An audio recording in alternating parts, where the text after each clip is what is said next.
Assalamualaikum warahmatullahi wabarakatuh. Tragedi pemberantasan anggota Partai Komunis Indonesia atau PKI pada 1965 atau dikenang dengan G30S PKI. Sebuah peristiwa berdarah dan menjadi catatan sejarah kelam negeri ini. Sejak masa Orde Lama, organisasi sebagai bagian dari komponen pertahanan dan keamanan yang dibentuk negara melalui program pembinaan rakyat terlatih dalam rangka bela negara. Selama menjadi personel keamanan rakyat, peristiwa yang masih membekas dalam ingatannya adalah tragedi 1965. Pembantaian terhadap anggota simpatisan maupun mereka yang dituduh anggota PKI pada kurun waktu 1965 sampai 1966. Sahri salah satu warga sekitar yang membeberkan tentang hal itu.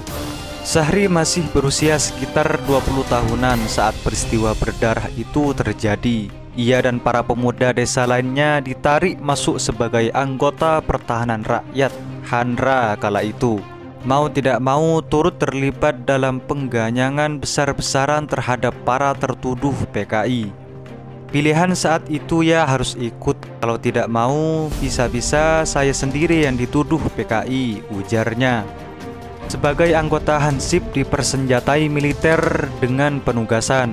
Pada masa 1965, Sahri diberi tugas mengawal pemeriksaan orang-orang yang baru saja ditangkap dengan tuduhan terlibat PKI. Banyak di antara mereka, para tertuduh PKI berasal dari luar kota Malang. Orang-orang yang ditahan tanpa proses peradilan itu kemudian dikumpulkan di salah satu kantor militer di bawah Angkatan Darat, Angkatan Bersenjata Republik Indonesia (ABRI). Selama di kantor militer itu pula, interogasi disertai siksaan dialami para tahanan tersebut. Kala malam hari, mereka dibawa menuju ke kawasan Malang Selatan menggunakan truk milik ABRI.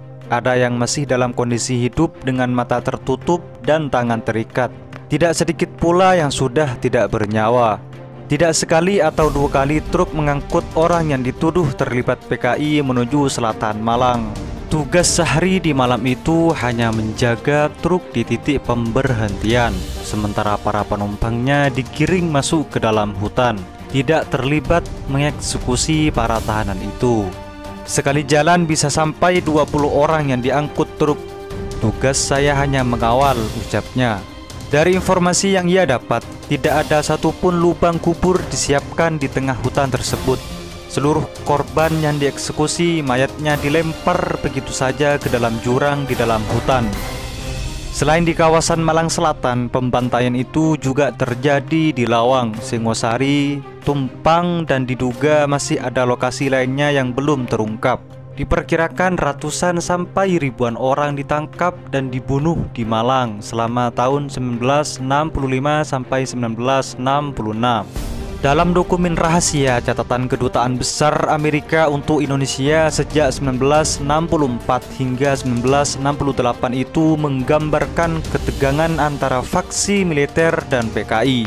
Dalam dokumen itu memuat Angkatan Darat mempersenjatai pertahanan sipil alias Hansip untuk memerangi PKI. Dokumen itu juga merinci pembantaian di berbagai daerah di Jawa Timur, termasuk memuat tulisan media massa pada 23 November 1965 tentang penangkapan 150 orang anggota PKI.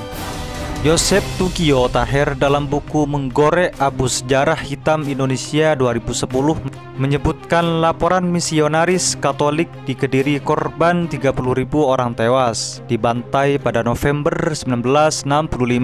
Panglima Kodam Brawijaya Jenderal Sumitro mengatakan bahwa satu orang nyawa jenderal harus ditebus 100.000 nyawa PKI.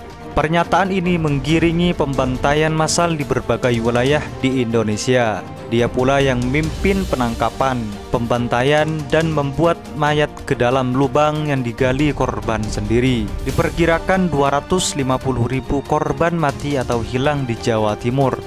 Peristiwa pembantaian di Jawa Timur diungkapkan Soekarno dalam pidato di depan HMI di Bogor 18 Desember 1965. Soekarno mengatakan pembunuhan itu dilakukan dengan sadis. Orang bahkan tidak berani menguburkan korban. Awas, kalau kau berani merawat jenazah itu, engkau juga akan dibunuh. Biarkan jenazah itu di bawah pohon di pinggir sungai, dilempar bagai bangkai anjing. Itulah sejarah kelam yang pernah terjadi di Indonesia. Semoga bermanfaat. Assalamualaikum warahmatullahi wabarakatuh.